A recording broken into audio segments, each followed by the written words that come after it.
1 साल के दरमियान 12 महीने तक वो फ्लाइट में आता शाम की, और रात की आखिरी फ्लाइट जो उसे उसके घर तक ले जाती उसमें बैठता। उसके साथ कुछ और भी होते कि कातिल एक से ज़्यादा, और फिर वो चले जाते। और यहाँ पुलिस, इंटेलिजेंस एजेंसियाँ वो हैरान परेशान ढूंढ रही हैं उस कातिल को। कहानी पाकिस्तान की है, कुछ कुछ मिलती जुलती ऐसी कई कहानियां हिंदुस्तान की आपको सुनाई है मैंने, जिसमें आयरन मैन रॉड से हमला करता था, या फिर बियर मैन, या फिर पत्थर मार ईंट से हमला करता था। ये कहानी पाकिस्तान के हथौड़ा गैंग की है। लेकिन हथौड़ा गैंग का नाम क्यों पड़ा, कैसे हुआ, क्या कुछ हुआ, ये सब धीरे धीरे आगे बताऊंगा। कहानी की शुरुआत होती है 2 अप्रैल 1985, 2 अप्रैल 1985 को। 2 अप्रैल 1985 को मुल्तान में एक शख्स रहते थे जिनका नाम था वसाया। वो अपने एक रिश्तेदार से मिलने के लिए कराची पहुंचते हैं। कराची में उन्हें क्लिफ्टन इलाके में जाना था। रात हो गई, ट्रेन लेट पहुंची। उन्होंने लगा कि अब कहाँ जाऊँ, 85 की बात है, उस वक्त बहुत ज़्यादा ट्रांसपोर्ट और ये सारी चीज़ें थी नहीं इतनी। तो वे एक जगह, एक पुल, फ्लाईओवर, उसके नीचे रुक गए कि सुबह जब रोशनी होगी तो निकल लेंगे। उस पुल के नीचे फुटपाथ पर कुछ लोग सो रहे थे। वो भी बैठे बैठे उन्हें नींद आ गई। उसका अचानक उन्हें सर पे एक ज़ोर से किसी चीज़ के मारने की तकलीफ महसूस हुई। सर पकड़कर बैठ गए, थोड़ी देर में बेहोश हो गए। आँख खुली तो पता चला वो हॉस्पिटल में है। पुलिस ने पूछताछ की तो उन्होंने बताया, मैं तो इंतज़ार कर रहा था, पता नहीं किसी ने सर पे मेरे कुछ वार किया, मैं बेहोश हो गया। मेरे बराबर में और भी कुछ लोग थे पर मुझे कुछ याद नहीं। पुलिस ने कहा आपके बराबर में जो 2 और लोग थे उनके भी इसी तरह सिर पर हमला किया गया और उन दोनों की मौत हो गई। आप खुशनसीब हैं कि आप बच गए। तो खैर वो बच गए। 2 अप्रैल 1985 ये पहला इंसिडेंट था कराची में हथौड़ा गैंग का, जिसमें 2 लोगों की जान गई, एक खुशनसीबी से बच गया। इसके बाद कुछ वक्त बीतता है। 2 अप्रैल के बाद थोड़ी सी खामोशी होती है। पुलिस और बाकी चीज़ों को भी लगा कि ये एक इत्तेफाक है या कुछ और है। तभी करीब हफ्ते भर के बाद इसी कराची में, यहाँ पे क्लिफ्टन ब्रिज है, उसके नीचे 2 और लाशें मिलती हैं। उन दोनों के सर पे भी इसी तरह से हमला किया गया था। अब 2 लाशें पहले मिली, 2 और मिली। अब भी सरकार, प्रशासन कोई नहीं जाने। धीरे धीरे 31 अप्रैल की तारीख आ गई। पहले इंसिडेंट के बाद करीब 19 दिन बीत गए। इस बार वहाँ के सिटी स्टेशन पर एक साथ 3 लोगों की लाशें मिलती हैं। इन तीनों के भी सर पे वैसे ही चोट, वैसे ही निशान, और तीनों के मरने का तरीका एक जैसा। ऐसा लगा सर पे किसी ने कुछ मारा है। अब इस तरीके से धीरे धीरे 24 अप्रैल आते आते करीब 11 लाशें मिल चुकी थी। 2 अप्रैल को सिलसिला शुरू हुआ। 22 दिनों में अगले 9 और लाशें मिली, और इन 11 के 11 लाशों का हश्र एक जैसा, उसी तरीके से सर पे चोट, उसी तरीके के निशान। अभी तक फिर भी सरकार, पुलिस एक नॉर्मल चीज़ें मानकर, क्योंकि अलग अलग इलाकों में हो रहा है और मरने वाले कोई नामचीन लोग नहीं, गरीब बस्तियों में रहने वाले, मिडिल क्लास।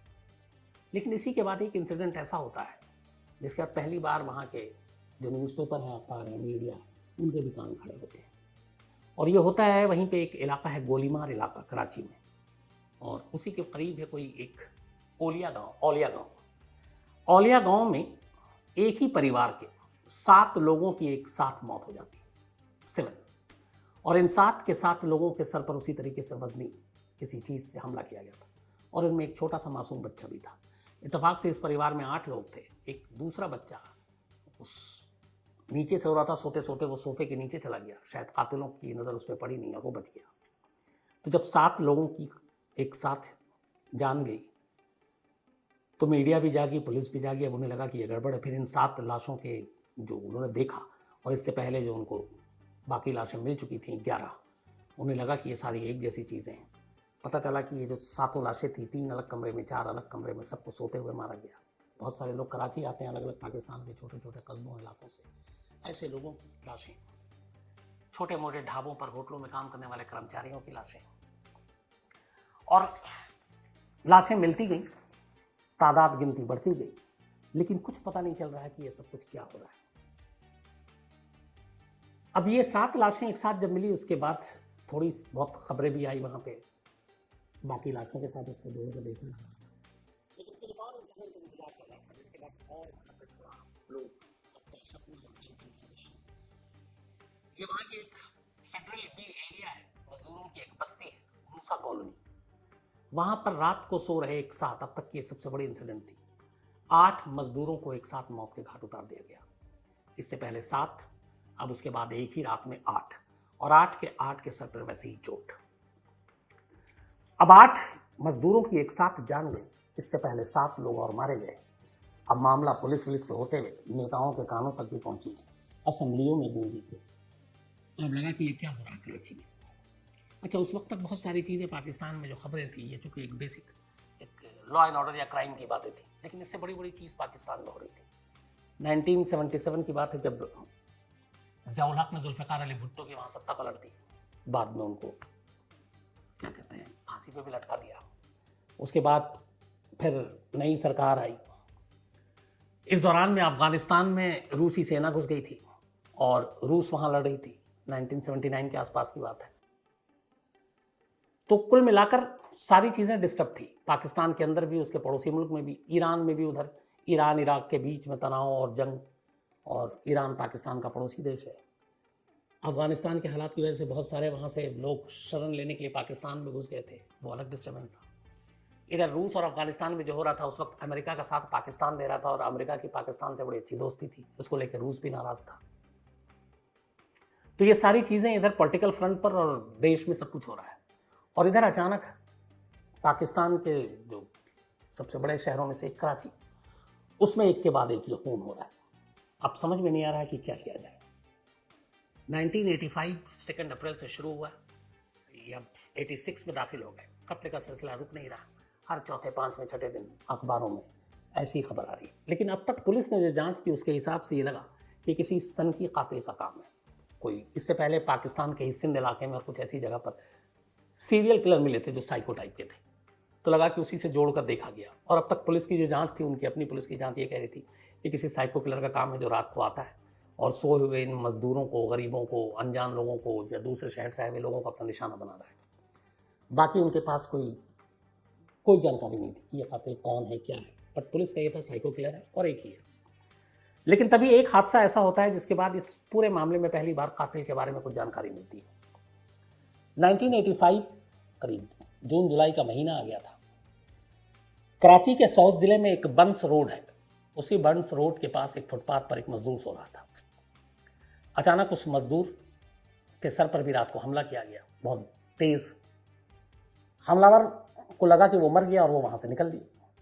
मजदूर बाद में चीखा चिल्लाया, कुछ लोगों की नज़र पड़ी, उसे फौरन अस्पताल ले जाया गया। इत्तेफाक से उसकी जान बच गई। अब जान बच गई तो ये पहला था अब तक जो इंसिडेंट हुआ था, वो जो पहला केस था जिसमें एक बच गया, उसको भी नहीं मालूम हमलावर कौन। लेकिन इस मजदूर ने बहुत कुछ अपनी आंखों से देखा था। जब ये बच गया, पुलिस ने इससे पूछताछ की, तब पहली बार पता चला कि ये कातिल कौन है। इसने बताया कि मैंने देखा कि एक गाड़ी बड़ी तेज रफ्तार में आकर रुकी, अचानक ब्रेक मारा गया। उसके बाद उनमें से 4 लोग उतरे उस गाड़ी में से। उन्होंने चेहरों को अपने काले कपड़े से ढक रखा था और सभी ने सफ़ेद कपड़े पहने हुए थे। और इसके बाद उनमें से एक के हाथ में हथौड़ा था और उसी शख्स ने मुझे हथौड़े से मारा। उसके बाद मुझे कुछ याद नहीं कि मैं क्या है। अब तक एक बार में 7, एक घर में एक मजदूर, एक साथ एक रात में 8, 50-60 से ज़्यादा कत्ल हो चुके थे। अब खबरें धीरे धीरे फैल रही थी। अब लोगों में, कराची के लोगों में दहशत फैल रही थी। लोग रात को अकेले निकलने में डर रहे थे। जो लोग अपने घरों के बाहर रात को चौपाल लगाते, किस्से कहानियाँ बातें करते हैं, आमतौर पर बहुत सारे शहरों में होता है, बहुत सारा कल्चर हमारा एक जैसा है, तो वहाँ पे भी गप्पे मारते थे। लेकिन इस रात को हथौड़ा गैंग की वजह से वो सब डर कर घरों में ही सूरज डूबने के बाद दुबकने लगे। लेकिन इस विटनेस की गवाही से ये पता चला कि ये किसी साइको किलर का काम नहीं है और कातिल अकेला नहीं है, बल्कि उसके साथ कई लोग हैं, पहली चीज। दूसरी चीज ये पता चली कि जो भी आता है और ये जो मारता है, ये 2 से 5 के दरमियान में, रात को 2 बजे से लेकर सुबह 5 बजे के दरमियान में सारे इंसिडेंट हुए। और ये गाड़ी में आता है, ये भी नहीं कि पैदल आता है। और सबसे बड़ी बात इसके बाद, चूंकि उसने कहा कि उसके हाथ में हथौड़ा देखा, तो अगले दिन से ही पाकिस्तानी मीडिया में, अखबारों में इस गुमनाम कातिल को नाम दिया, हथौड़ा गैंग। और वहीं से ये नाम हथौड़ा गैंग पड़ गया। अब पुलिस को जब ये सारी चीज़ पता चली तो पहले तो हैरान करने वाली बात थी कि जो निशाना बनाया जा रहा है वो गरीब, मजदूर, अनजान, और कातिल जो है वो गाड़ी में आ रहा है, अच्छे कपड़े पहने हुए हैं। तो ये भी नहीं इससे पहले के जितने इंसिडेंट थे कि सिरफिरा साइको शराबी उस टाइप का कोई मतलब नहीं, या नीम पागल दिमागी रूप से कमज़ोर, या ये है कि जो भी है वो अच्छे लोग हैं, गाड़ियों में आ रहे हैं, महंगे कपड़े पहनकर आ रहे हैं। बट हथौड़े से गरीबों को निशाना बनाने का क्या मतलब। अब इसके बाद बातें शुरू हो गई। कई लोगों ने कहा कि उस वक्त ज़ियाउल हक बहुत सारी चीज़ें हो रही थी, लोगों का ध्यान हटाने के लिए वो इस तरफ लोगों का ध्यान लाना चाह रहे हैं। कुछ ने कहा कि ये रूस की खुफिया एजेंसी KGB है, उसकी हरकत है। कुछ ने कहा अफ़गान की जो खुफिया एजेंसी है वो ये सब कर रहे हैं क्योंकि बहुत सारी चीज़ें ठीक नहीं चल रही थी। तो अलग अलग बातें हो रही हैं, लेकिन सबूत और गवाह कोई सामने नहीं आ रहा है। अब कराची की पुलिस भी जो है इस केस को सॉल्व करने में नाकाम है। आखिर में फिर कहा गया कि ऐसे कातिल को डील करने के लिए किसी आर्मी बैकग्राउंड के शख्स को भेजा जाए। फिर बाकायदा आर्मी बैकग्राउंड से 3 लोगों की टीम गई, उसने कराची पुलिस को ट्रेनिंग दी। उनमें से ही एक को फिर वहाँ का चीफ भी बनाया गया और कहा गया कि आप कातिल को पकड़ो। अब तफ्तीश शुरू हो गई, कत्ल चलता रहा, करीब 100 का आंकड़ा पार कर गया, कातिल अब भी दूर है। इधर इन्वेस्टिगेशन शुरू हुई तो कहते हैं कि इसमें कुछ चीज़ें ऐसी थी जो सरकार भी पुलिस से नहीं चाहती थी कि वो केस को खोले। अब ऐसा क्या राज हो सकता है, आम गरीब मजदूर लोगों को अगर कोई मार रहा है तो इससे पॉलिटिक्स या सरकार या उसकी कुर्सी पे क्या फ़र्क पड़ रहा है। या तो नेता हों, विपक्ष के नेता हों, बड़े लोग हों जिनसे कुछ आपकी दुश्मनी अदावत हो, बट यहाँ आम गरीब लोगों से सरकार वो मर रही है और उसके कातिल को बचाने का कोई तुक समझ में नहीं आता है। तो अब पुलिस ने भी अपनी जांच शुरू की। उसके बाद जांच करते करते एक नाम आया उनके सामने, और वो जो नाम आया, पहले तो जो चीज़ समझ में आई उनको वो ये थी कि एक पाकिस्तान में एक ऑर्गेनाइजेशन थी लीबिया की, और उस लीबिया की ऑर्गेनाइजेशन के लिए एक शख्स काम करता था जिसका नाम था मुअम्मार। अब उस वक्त लीबिया और पाकिस्तान के रिश्ते ठीक नहीं थे। उसकी वजह थी जब अफगानिस्तान में जो कुछ हो रहा था रूस की वजह से, तो अमेरिका को पाकिस्तान ने पूरा सपोर्ट किया और अमेरिका की मजबूरी भी थी। वो चाहता था कि रूस को अफगान से बाहर करे अमेरिका, क्योंकि 2 सुपर पावर एक साथ तो मिलेंगे नहीं। अब इसके लिए अफगानी उन लड़ाकों को जो रूस की सेना से लड़ सकें, अमेरिका ने हथियार और पैसे देने शुरू किए।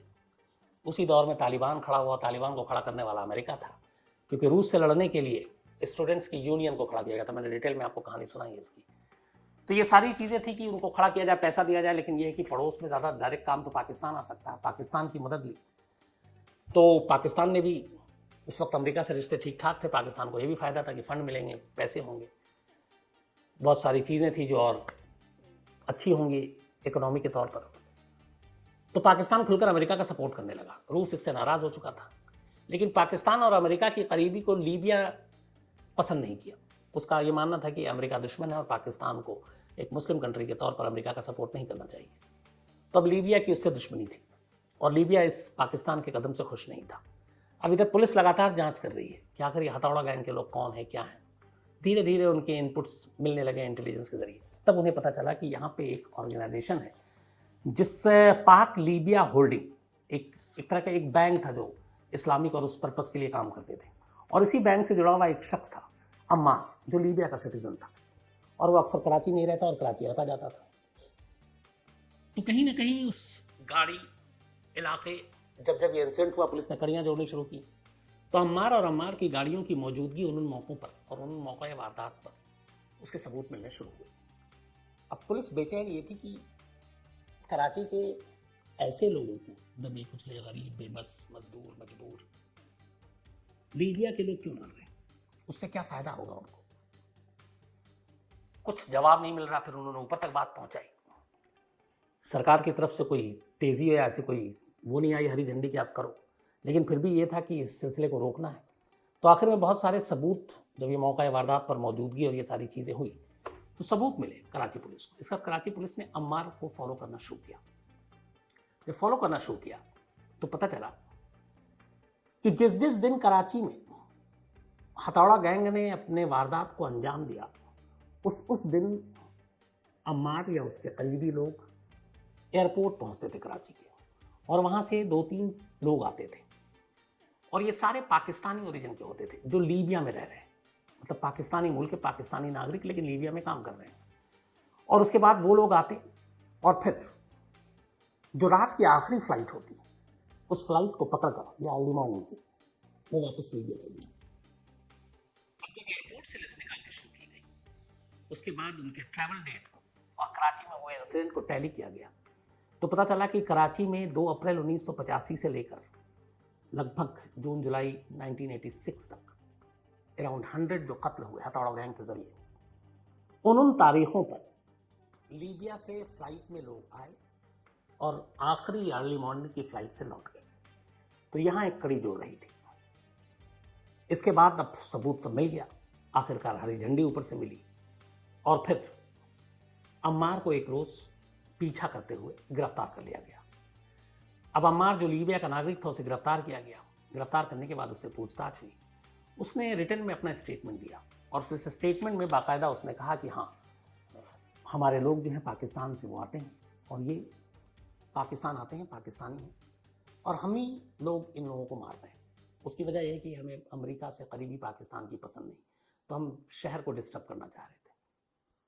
फिर उसने बताया कि इस मामले में, इस पूरी साजिश में एक वहाँ के खुफिया अधिकारी, जैसे अपने IB इंटेलिजेंस ब्यूरो, तो वहाँ के खुफिया अधिकारी, उसका नाम था इंस्पेक्टर लतीफ़, वो मदद करते थे लोगों को लाने में एयरपोर्ट से फिर एक्सेप्ट किया। तो पिछले 1 साल में कराची में जितने भी लोगों की हथौड़े से मौत हुई है उसके लिए वो और उसके लोग जिम्मेदार हैं।